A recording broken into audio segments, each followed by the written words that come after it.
falar menos agora.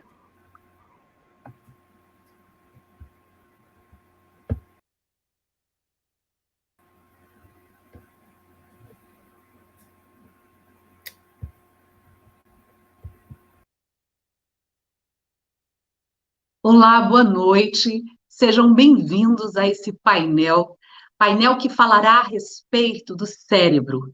Teremos a participação de dois médicos psiquiatras, Dr. Henrique Cabral e Dr. Tiago Oliveira. Nessa quinta jornada, nós temos falado muito sobre a importância da saúde integral. O tema da quinta jornada de saúde mental do Instituto Gartrell é sobre sociedade, mundo e também saúde integral hoje. E hoje nós aproveitamos para falar sobre a saúde do cérebro. Como identificar se ele está adoecido? Quais medidas protetivas e preventivas devemos pensar a respeito? E nada melhor do que termos profissionais renomados, dedicados à sociedade, que têm trabalhado arduamente nesse tempo de pandemia e que também tem sido parceiro do Instituto Gartrell. Agradecemos muito, desde agora, a participação desses dois médicos que convidamos para entrar na sala e participar conosco. Doutor Henrique Cabral, boa noite. Seja muito bem-vindo. Prazer estar aqui com vocês. Doutor Tiago Oliveira, também participante, assíduo aqui das jornadas do Instituto Gartrell. Boa noite, muito bem-vindo. Obrigada pela participação, por estar conosco nessa noite. E a gente fica emocionados, porque ter a presença de vocês em dias assim tão difíceis, tão concorridos, a agenda lotada, vocês tirarem tempo para falar aqui no canal do YouTube para os nossos convidados, é uma honra e o coração acelera, viu? Seja bem-vindo, doutor Tiago. Boa noite, Henrique, doutor Henrique. Muito obrigado pelo convite. Thiago. Parabéns pelo Instituto Gartrell. Então, assim, começamos o nosso painel, nosso primeiro painel da quinta jornada. E convidamos, então, o doutor Henrique Cabral a trazer, dar uma panorâmica desse tempo de pandemia, do adoecimento, também da saúde cerebral. Ele vai contextualizar a gente com orientações, dicas e a parte técnica também. Em seguida, ouviremos o doutor Tiago Oliveira. Doutor Henrique, a palavra é sua. Ok, Maris, muito obrigado. Para mim é um privilégio estar falando aqui para esse público tão especial, tão seleto, e a gente poder trazer um pouquinho da nossa realidade, do nosso trabalho, daquilo que a gente entende como um chamado também para poder estar ofertando para a sociedade parte daquilo que a gente aprendeu, aquilo que estudamos para devolver para a sociedade, né? Vivemos tempos, sim, difíceis, tempos de isolamento, tempos de dificuldade em relação a todo o aspecto da saúde. Estamos numa plena pandemia, né? Pandemia, ela é uma questão de saúde pública, mas a gente não pode esquecer que, além da questão da pandemia, por conta do vírus, do Covid-19, a gente tem uma saúde que precisa ser vista de forma integral. Nós temos, além de todo o cuidado que precisamos ter na questão dos cuidados, né, de infecção, de contaminação, os cuidados, por exemplo, com o uso de máscara, higienização do ambiente, para evitar a disseminação do vírus, a gente tem que ter também um cuidado em relação à nossa saúde mental. Em tempos de pandemia, o nosso cérebro também é afetado, né? Não pelo vírus diretamente, não só pelo vírus, né? Mas também pelo contexto que nós vivemos. Durante a pandemia, temos visto aí, por exemplo, uma redução na prática de atividades físicas, um aumento do sedentarismo, uma redução do contato interpessoal, né? São famílias que estão ficando cada vez mais sem contato uns com os outros, tem reduzido, então, esse vínculo afetivo. Temos também o excesso de telas, embora seja uma tecnologia muito jóia, estamos aqui através de uma tela, mas assim, o excesso de telas também, eles têm prejudicado a questão da saúde mental.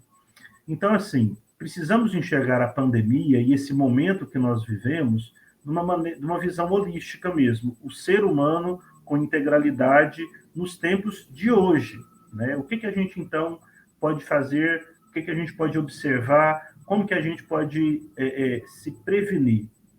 O nosso cérebro adoece também. É importante entender que a saúde mental, ela tem alguns ingredientes. Eu gosto sempre de começar falando sobre isso, né? A saúde mental não é simplesmente não ter doença mental, né? Não ter doença mental é muito bom, mas não é o conceito de saúde. Saúde não é simplesmente não ter doença. A saúde mental a gente vai conseguir quando a gente tem um equilíbrio, né, entre as forças biológicas, aquilo que a gente passa no nosso corpo propriamente dito, a nossa genética, os nossos hormônios, os nossos neurotransmissores, a sinapse entre os dois neurônios ali conversando um com o outro, aquelas substâncias químicas que nós temos. Esse é o aspecto biológico da nossa saúde mental. Mas o ser humano ele não se resume a uma questão material. Temos outros elementos participando, outros ingredientes que participam também da nossa saúde mental.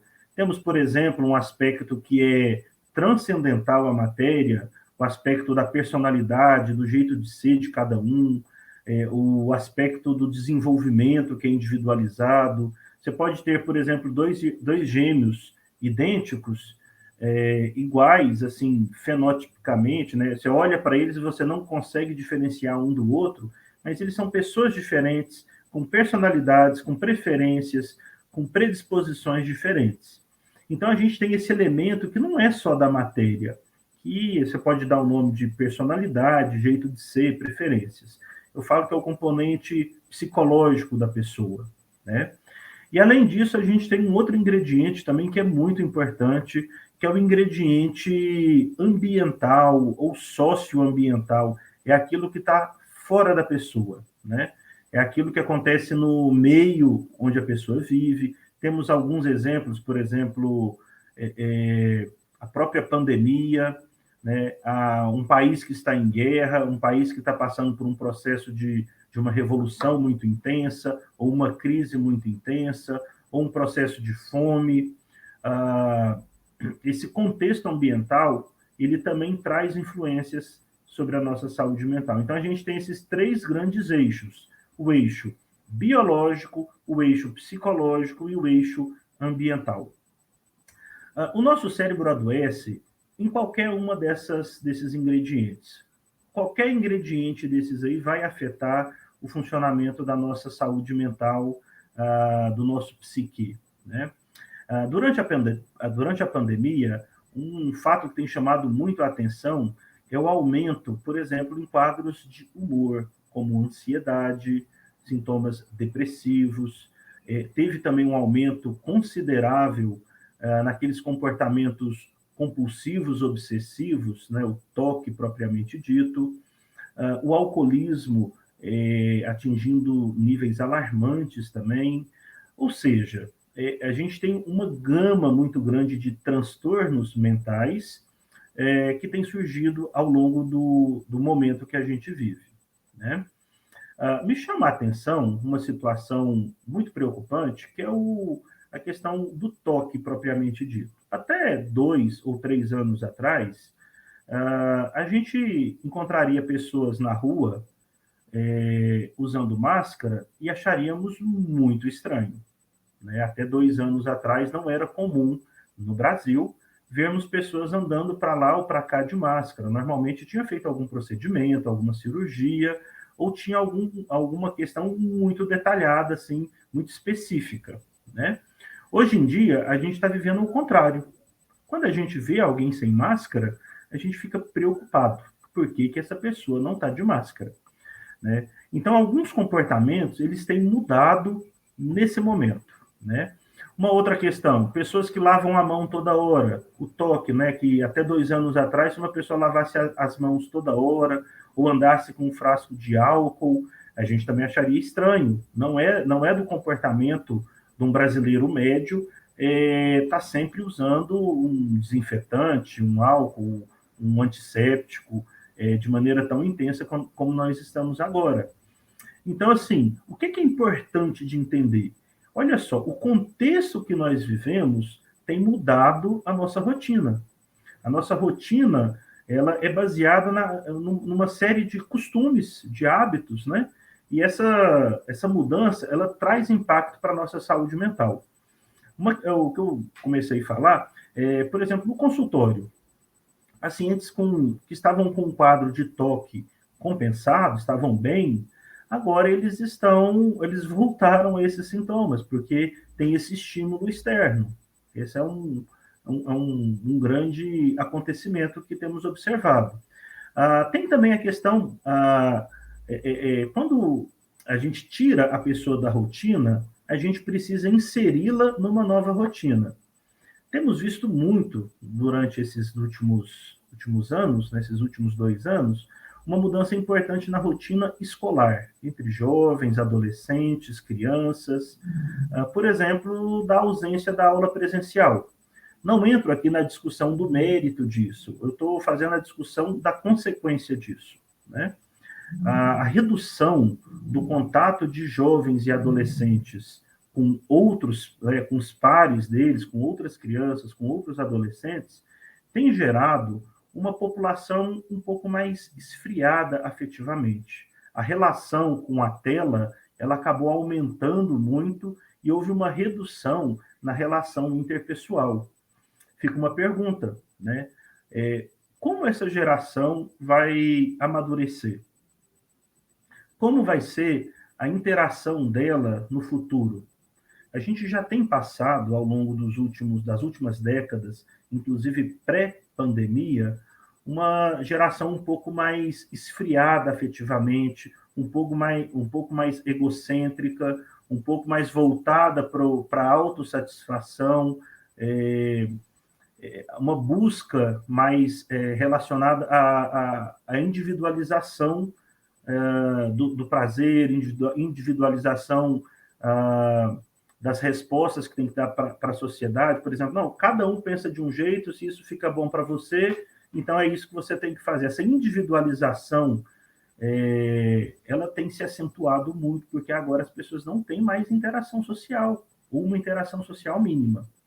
Isso traz esse questionamento de como vai ser essa próxima safra, digamos assim, de jovens, de adolescentes, que daqui 10, 20, 30 anos serão os políticos, serão os governadores, presidentes, deputados, serão as pessoas que irão elaborar as leis, que irão decidir, serão os empresários, serão os professores, serão os filósofos, serão os psiquiatras.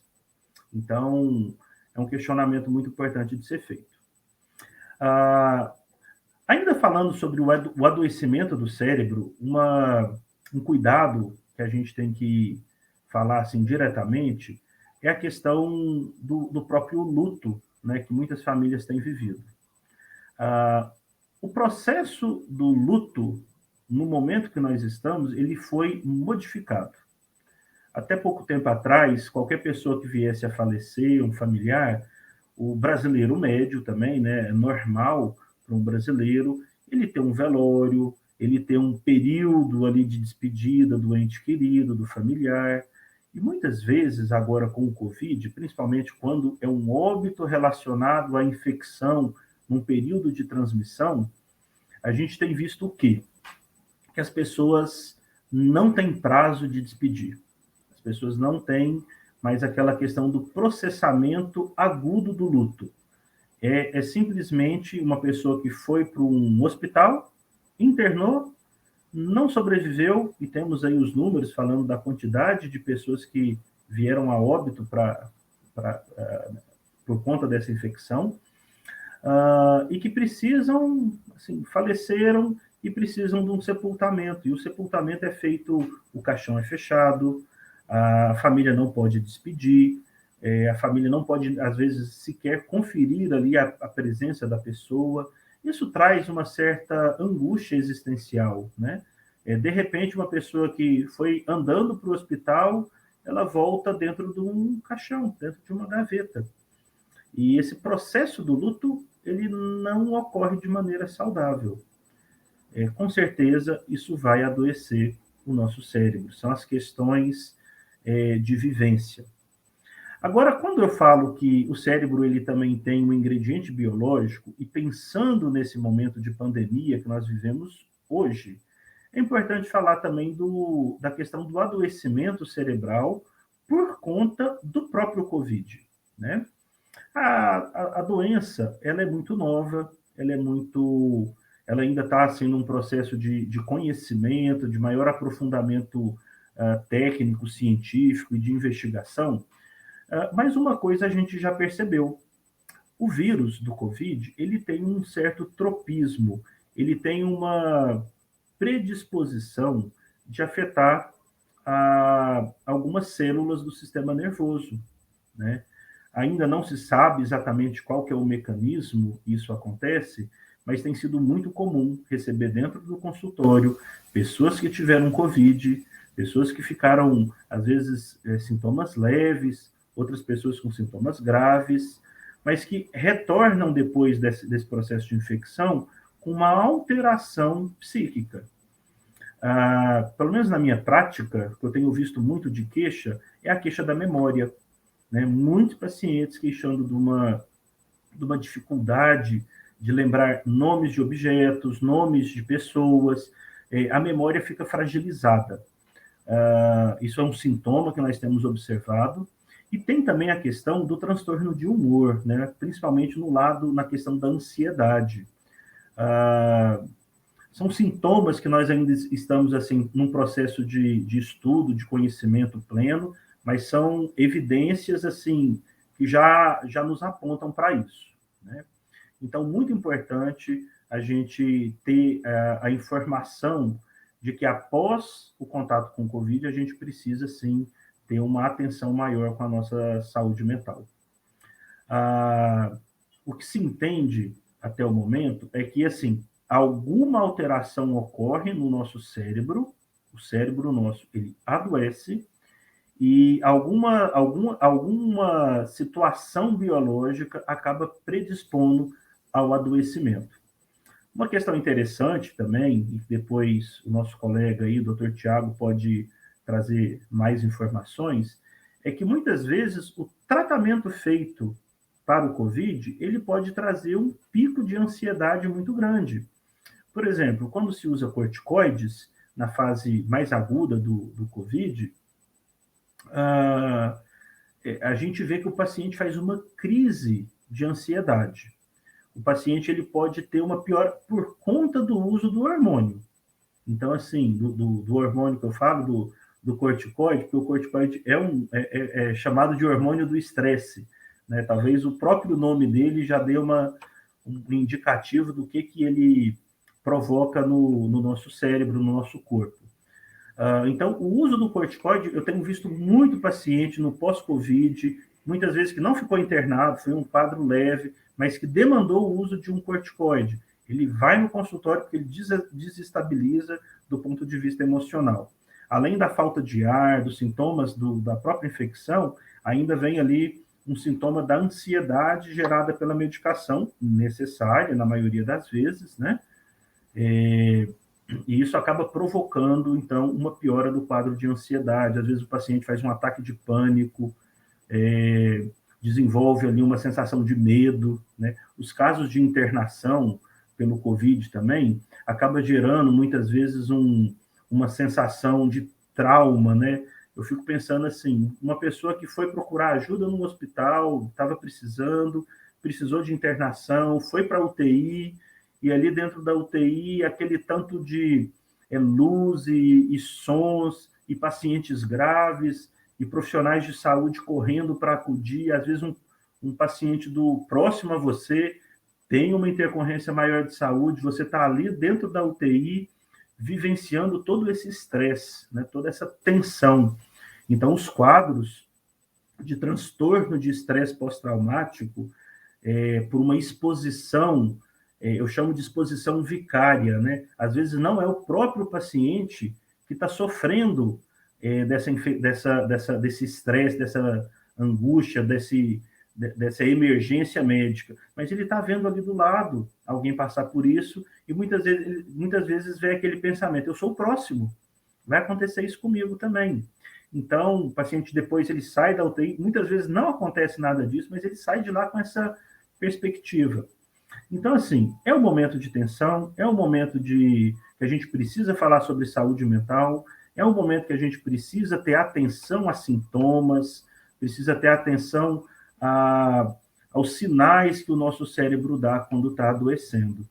E aí, Maris, é muito importante a gente estar falando sobre isso, e por isso que eu fico tão feliz de ter essa oportunidade aqui na nossa jornada. Verdade, doutor Henrique, muito obrigada. E nós precisamos estar atentos também a quem cuida, né? Cuidando de quem cuida. Nós aí da linha de frente, quer dizer, né, atendimentos também no consultório.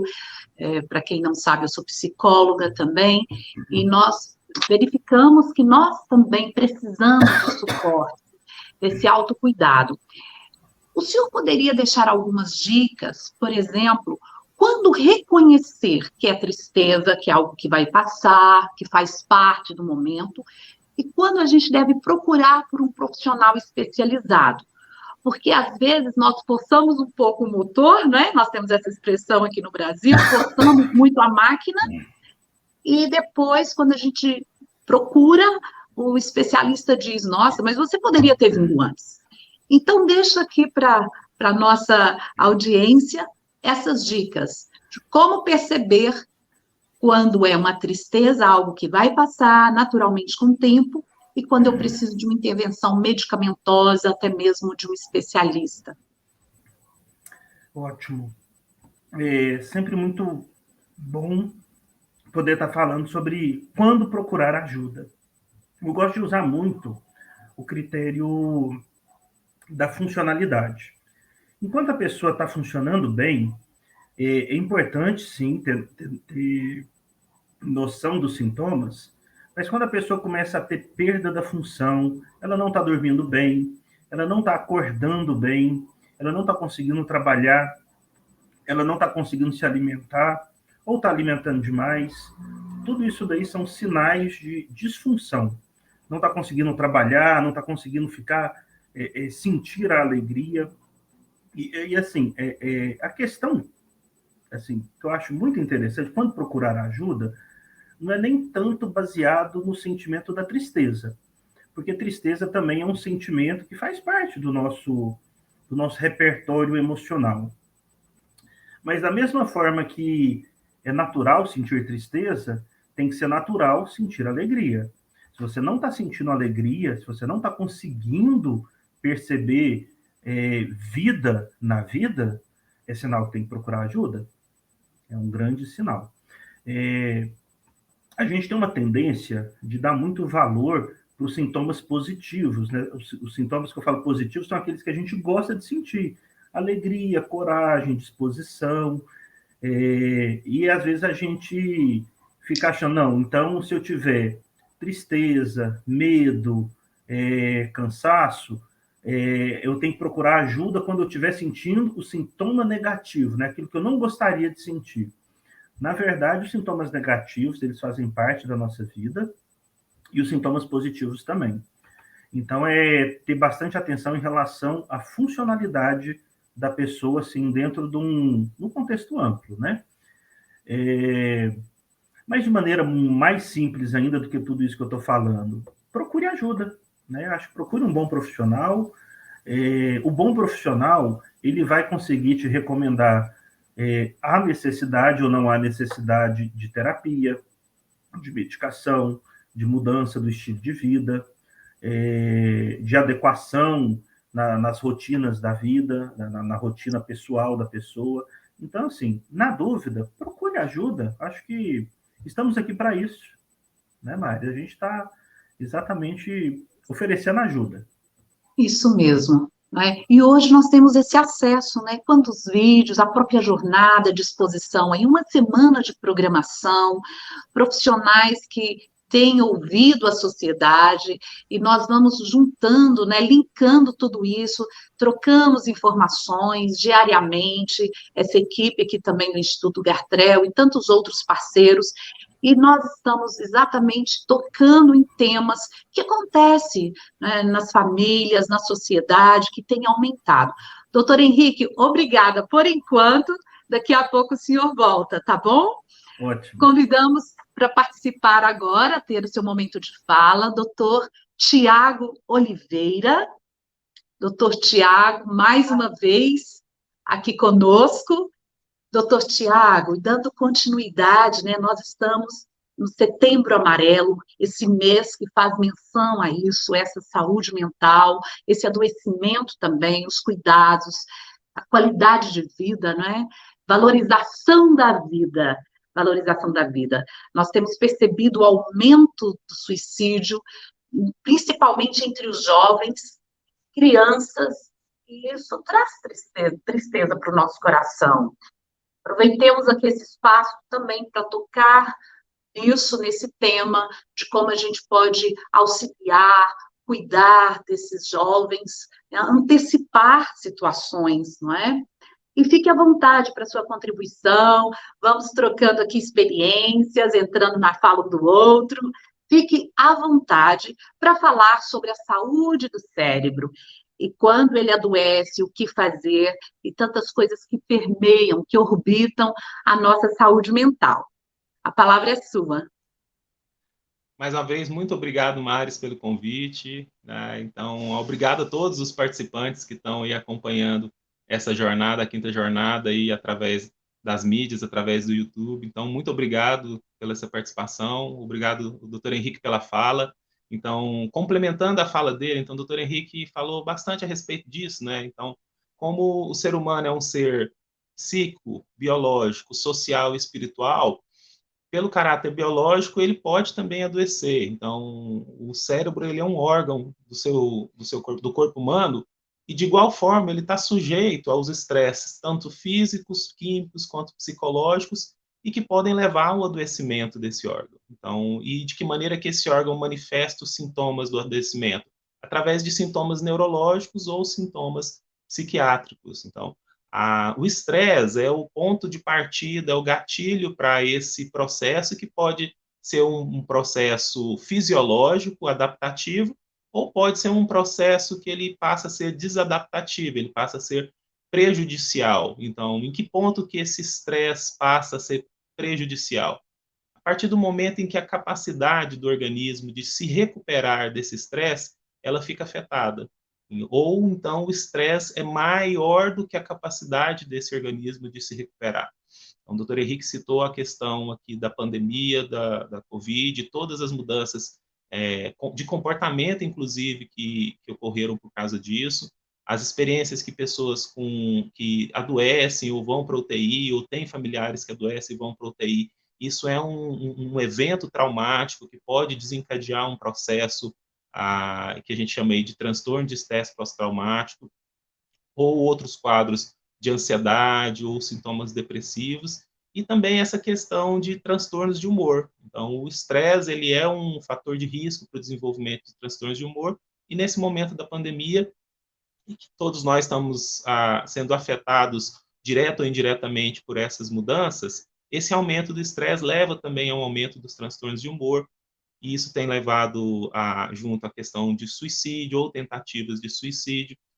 A gente tem visto isso muito no consultório, não só um maior número de comportamento suicida. Então, às vezes a pessoa não chega a uma tentativa de suicídio, mas há aquele pensamento de que não vale a pena viver, e aqueles pensamentos de planejamento, de alguma forma de a pessoa poder dar cabo à própria vida. Então, às vezes a pessoa não chega à tentativa de suicídio, mas ela tem um comportamento suicida, ela tem uma ideação suicida persistente. Ou então tem comportamentos autoagressivos. Então, principalmente em jovens, em adolescentes, e principalmente do sexo feminino, aumentou muito na emergência o atendimento a esse tipo de casos. Então, casos de autolesão ou autoagressão, com ou sem intenção suicida, associado a situações de estresse grave que a pessoa, ao adolescente, a pessoa não está conseguindo fazer frente àquilo, não está conseguindo lidar com essas situações. Então, isso tem aumentado bastante, então é um alerta que a gente precisa ter a respeito disso, porque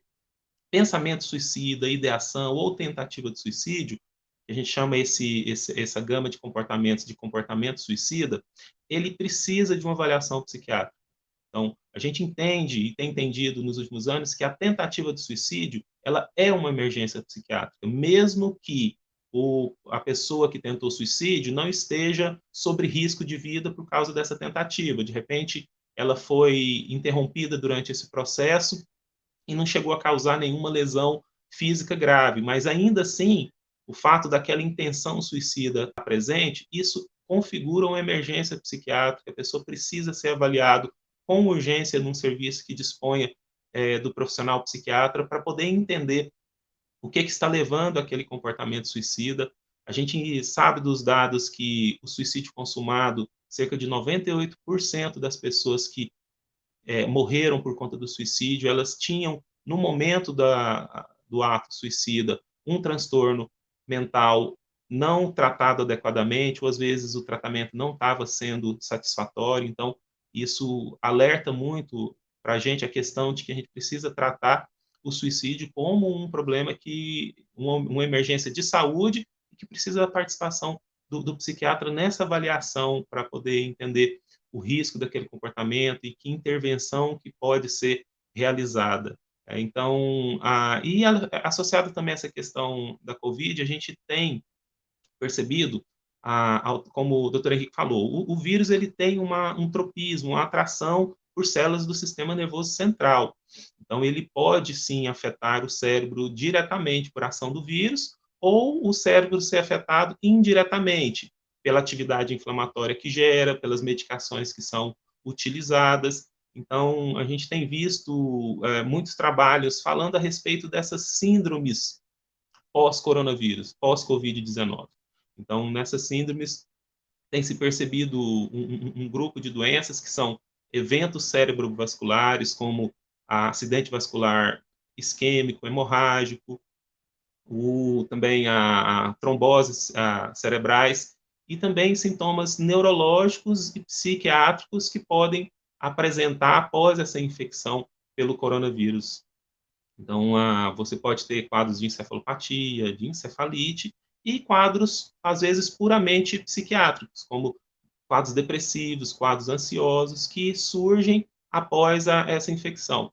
Então, a gente já tinha o conhecimento antes que quadros infecciosos podem ser o gatilho para o desenvolvimento de transtornos de humor, de transtornos de ansiedade, e a gente tem visto isso também na Covid-19. Né? A dificuldade e a diferença é que, como é uma doença relativamente nova, a gente ainda não sabe a intensidade e a extensão que isso pode causar. Por isso que deve sempre ficar o alerta para que as pessoas que passaram por essa doença, mesmo que tenham tido sintomas leves da Covid, que elas fiquem atentas à emergência de qualquer problema de saúde que ocorra após isso, né?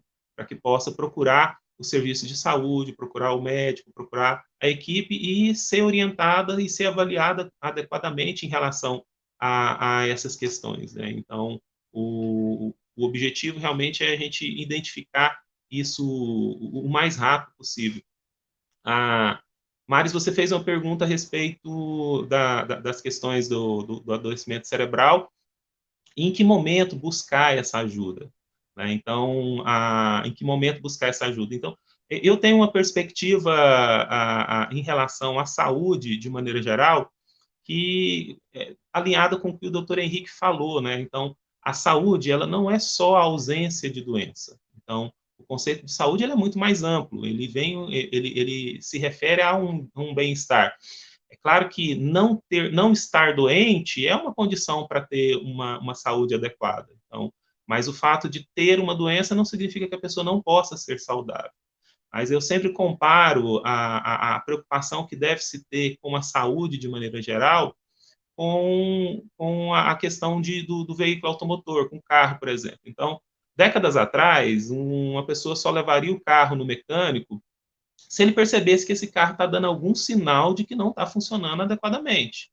Algumas pessoas mais desleixadas talvez só levassem ao mecânico quando o carro efetivamente não estivesse mais funcionando. Quer dizer, já tem tempo que ele está dando sinal de que não está tendo funcionamento adequado, mas o proprietário ali não tomou a providência correta.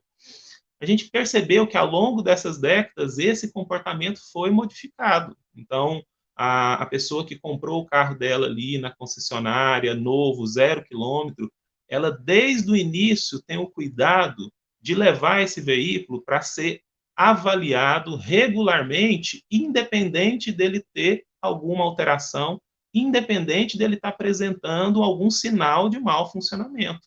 Então, isso é uma perspectiva em saúde que a gente chama de uma perspectiva de saúde preventiva. Então, eu não preciso esperar estar doente para procurar um profissional, para procurar um médico, para procurar um psiquiatra e poder avaliar como está a minha saúde. É claro que esse profissional, se eu nem tenho nenhuma doença, ele não vai fazer diagnóstico de uma doença que não existe.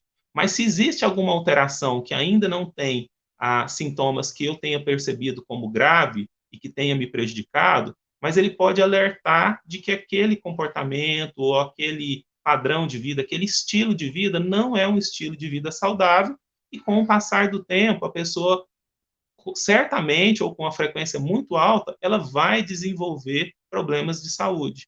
Então, existem fatores, principalmente fatores hereditários, fatores associados à personalidade, à maneira que a pessoa lida com o estresse, que são fatores de risco para desenvolvimento de transtornos mentais.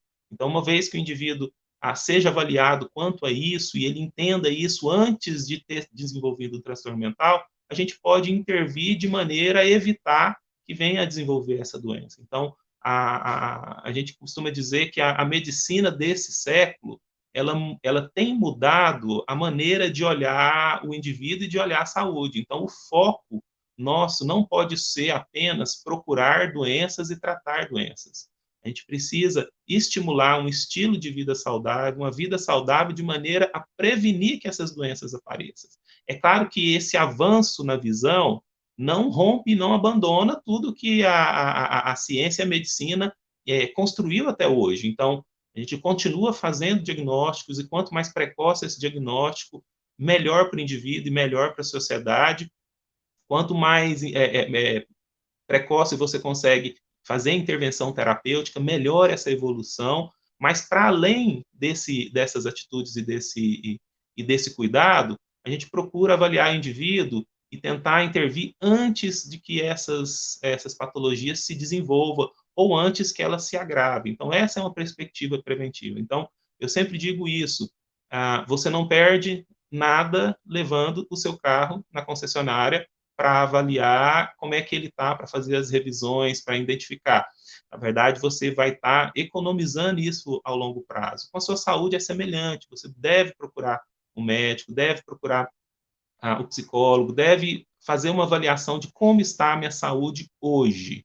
De repente, só essas dicas que a gente dá aqui, talvez você não consiga avaliar isso adequadamente. Então, você precisa procurar um profissional, conversar, ele analisar adequadamente, porque se houver mesmo que não haja nenhum transtorno ali diagnosticado naquele momento, mas o psiquiatra percebe que há ali fatores de riscos de história de vida, de história familiar, de comportamentos de vida, de hábitos de vida, né?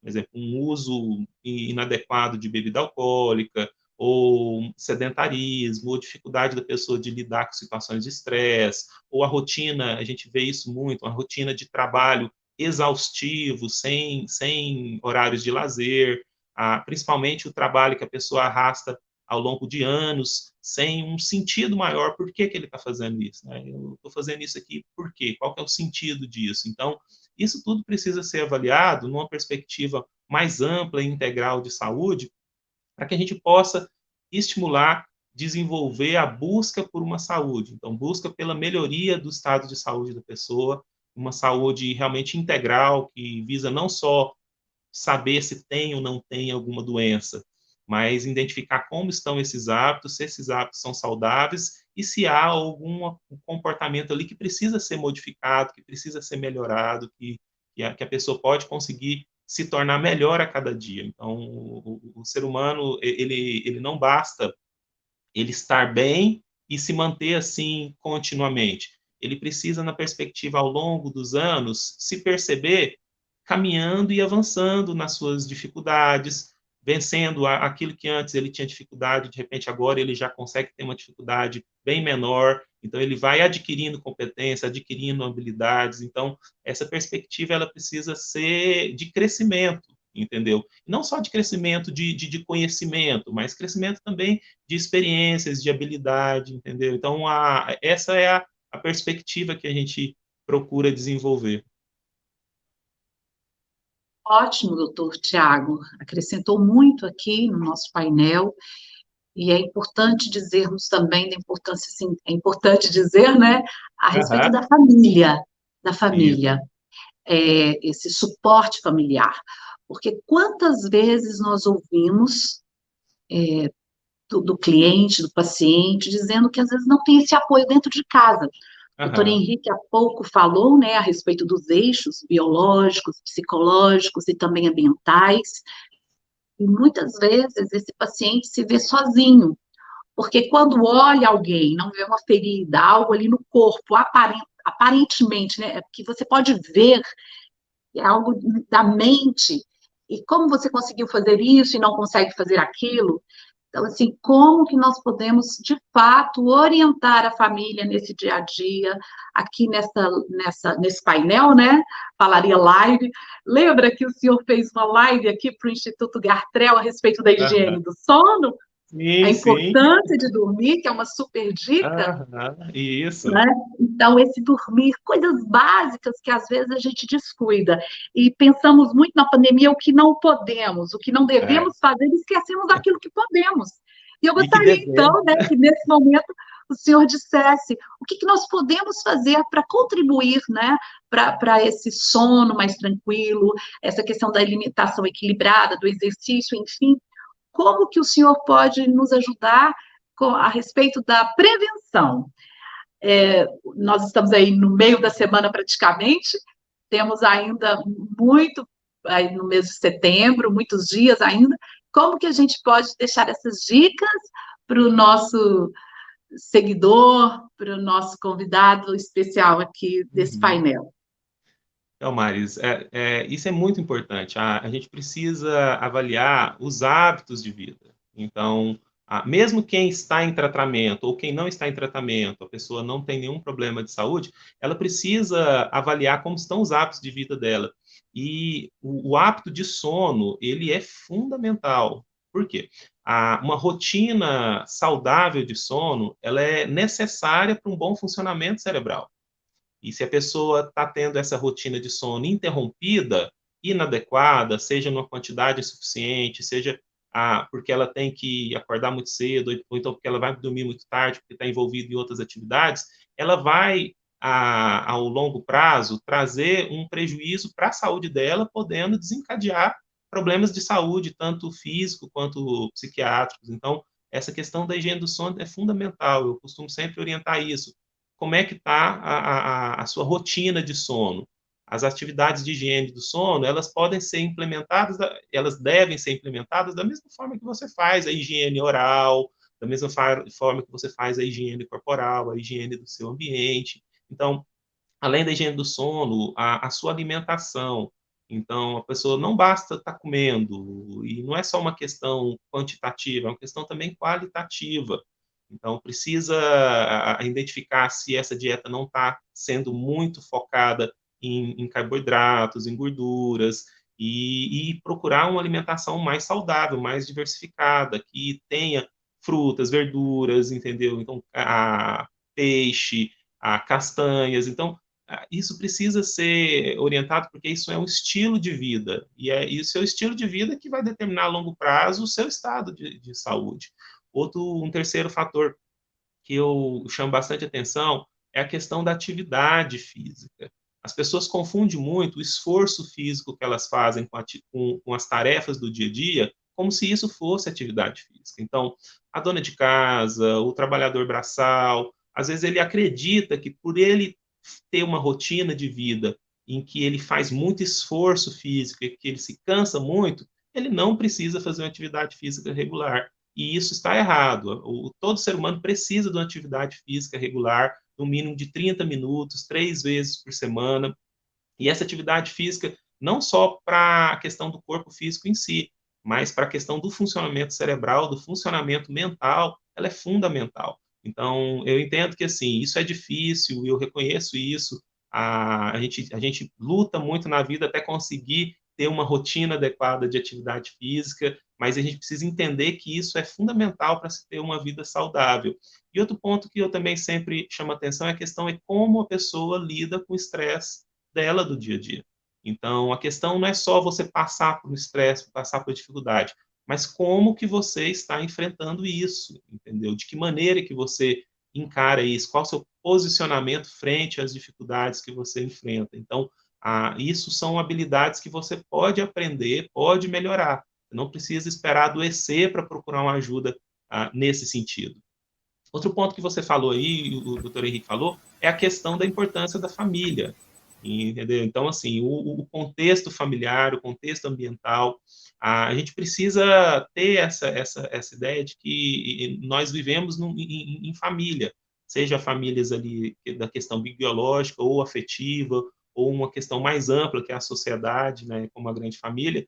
A gente precisa entender isso e se responsabilizar uns pelos outros, né? Então, você perceber que aquele indivíduo que está próximo, de repente, ele está diferente do habitual, ele aparenta não estar bem, ou então, às vezes, ele aparenta estar bem, mas você sabe que ele está passando por uma situação de perda ou de estresse significativo. Então, esse apoio emocional e o estímulo para que a pessoa cuide da sua saúde, para que ela não negue procurar profissional e procurar uma orientação a respeito disso. Então, a gente precisa ajudar a mudar essa visão para a gente ver a saúde nesse sentido, né? Não vamos esperar adoecer para recuperar e buscar ter saúde. A gente pode ter saúde antes de adoecer e o melhor é que a gente faça dessa forma.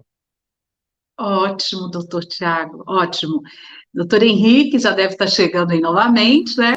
Enquanto isso, também água, né? Água, às vezes uma coisa simples. Aham. Esse tempo seco, ó, tinha vida, Na é um brinde alimentação, à quando a gente fala de... vida, à saúde, à paz, Amém. qualidade de vida, bem-estar. E por falar em bem-estar, tantas coisas foram ditas aqui, e nós temos aí a jornada, né? Saúde mental, fé cristã. Em que medida a espiritualidade, o desenvolvimento da espiritualidade, da transcendência, né, que pode ser um eixo também, que é um eixo, como que pode auxiliar essa saúde cerebral, senhores médicos, psiquiatras? Então, vou começar, depois o Tiago coloca aí a cereja, né, sempre. Mas, assim, somos seres integrais, né? Relembrando aqui alguns temas, já que o Instituto Gartrell falou em oportunidades anteriores, né? Nós somos seres humanos, nós não somos máquinas, nós temos ingredientes que vão além daquilo que é biológico, isso é importante entender, né? E a questão espiritual, né, ela faz parte, na verdade, da questão do ser humano, né? É uma necessidade do ser humano em todas as culturas, em todas as eras. Você tem, assim, uma coisa que caracteriza um povo, por exemplo, é o aspecto religioso, é o aspecto cultural, é o aspecto da transcendentalidade, né?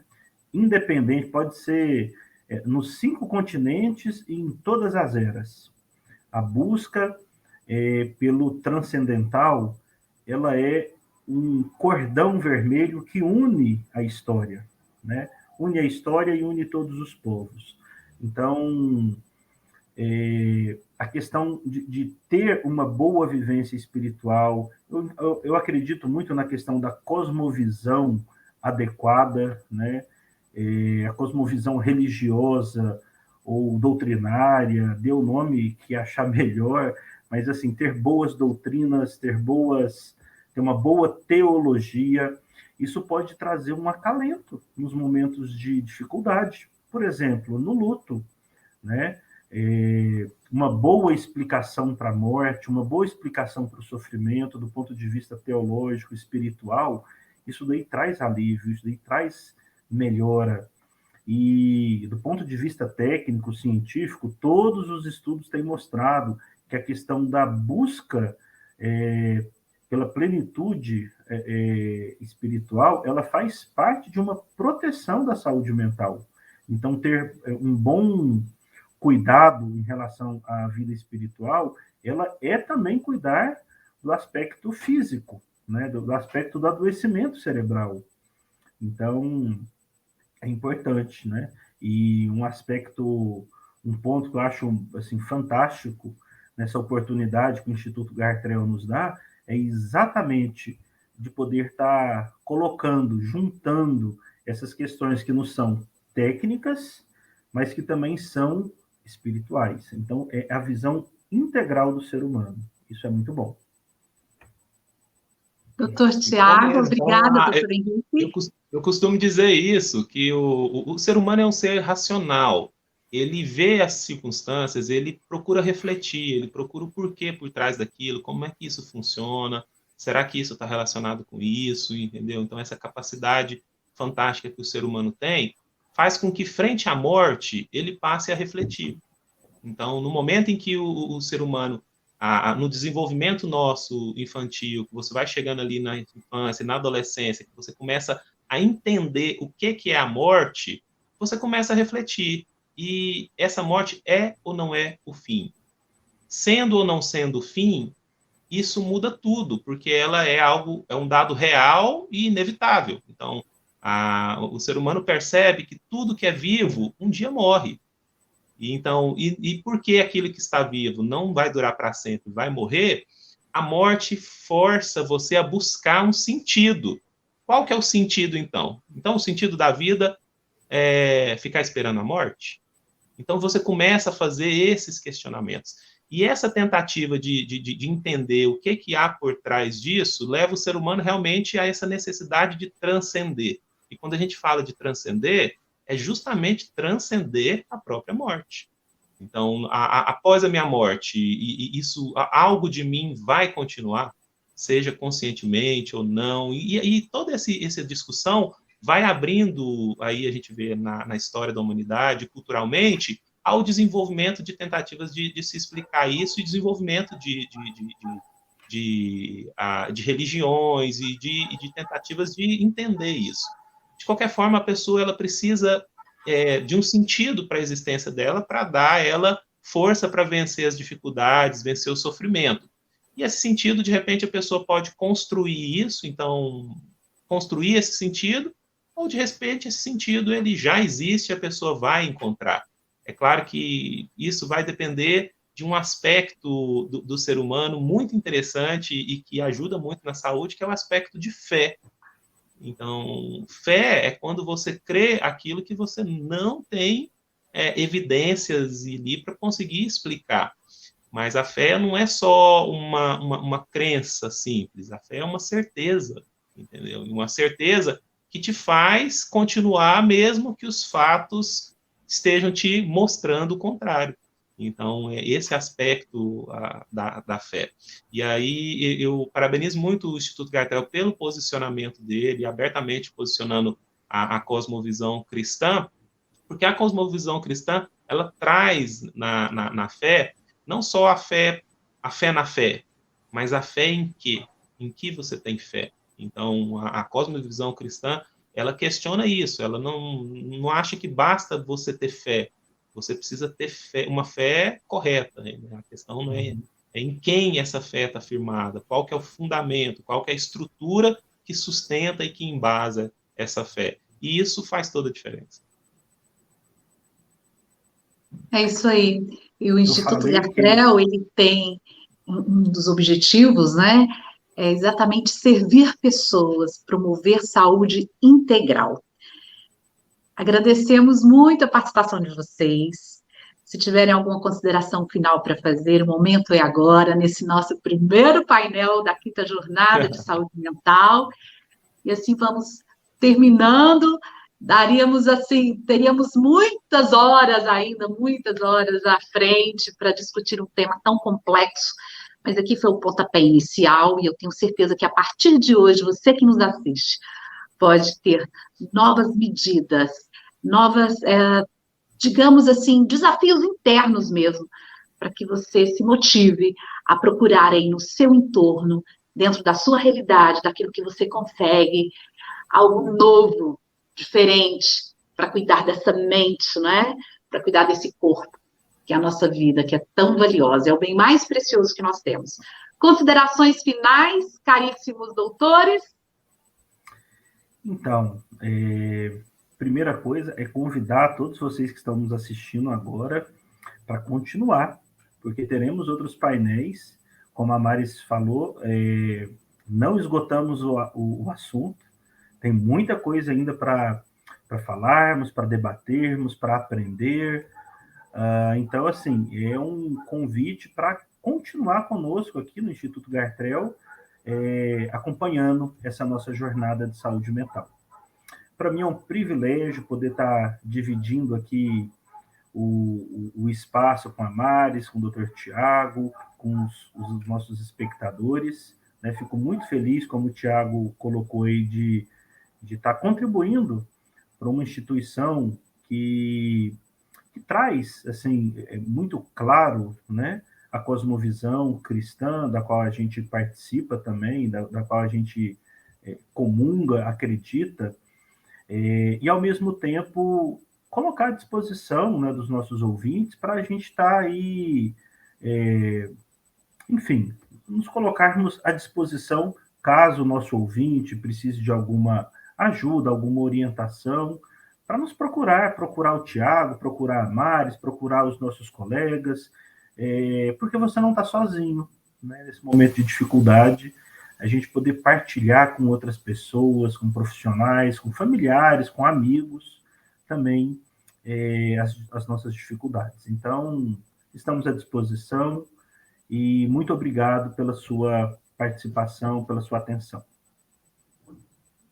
Obrigada, doutor Henrique. Os seus contatos estarão também, nós colocaremos aqui, tá? Como encontrá-lo, como agendar uma consulta, ou enfim, o senhor ministra cursos também, com certeza palestras, e nós teremos então esses contatos à disposição do nosso participante.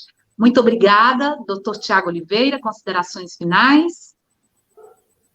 Agradeço aí, Maris, agradeço mais uma vez o Instituto Gartrell, doutor Henrique, pela participação. Agradeço a todos que acompanharam desde o início, estão acompanhando até agora. Eu reforço aí o pedido do doutor Henrique. Curtam esse vídeo, compartilhem, comentem aqui, ajudem aí o algoritmo do YouTube, das redes sociais, mostrar esse vídeo para mais pessoas que possam contribuir desse conteúdo. Então, se você gostou, curta, comente, compartilhe, envie o link desse vídeo para as pessoas que você conhece, que você quer ajudar e quer ajudar a disseminar esse conhecimento e disseminar essa cultura de cuidar da saúde de maneira integral. Então, mais uma vez, muito obrigado e espero que os espectadores aí continuem participando de toda a jornada. Então, amanhã tem mais painel aqui e vamos aí junto construir isso, participar e ajudar para que o Instituto Gartrell ele cresça e ajude na disseminação dessa cultura de saúde dentro de uma perspectiva da fé cristã. Então, o propósito do Instituto é esse, é servir pessoas e promover a saúde integral.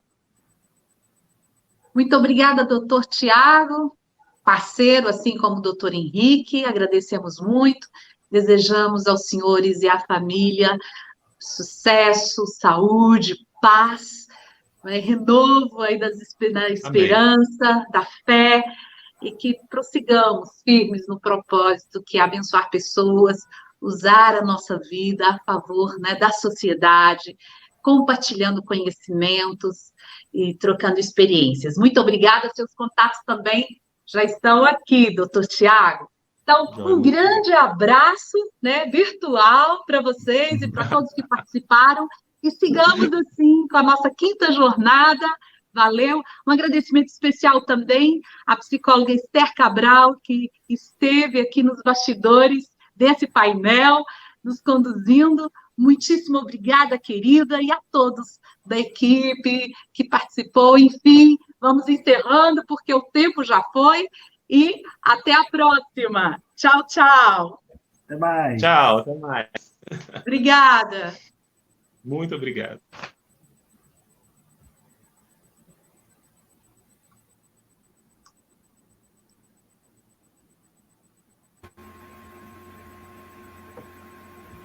Ok, meu povo. Chegou. Era para a gravação. Oi? E aí? Parar e salvar a gravação. Eu não posso Já parar gravando. Gravar, É que Priscila. se eu parar a gravação aqui, eu vou encerrar, né? Tá. Então a gente agradece, Esther, e a gente se fala lá no nosso grupo, tá bom? Então, tchau. Tá, Obrigada. Olha. Tá. Até mais. Foi muito Pra bom. facilitar Foi um a prazer. Priscila. Foi ótimo. Tchau, tchau. Prazer. Tá. Encaminharei mais Tchau. clientes aí para vocês. Tchau, tchau. Joia. Obrigado, gente. Tchau, tchau. Tchau.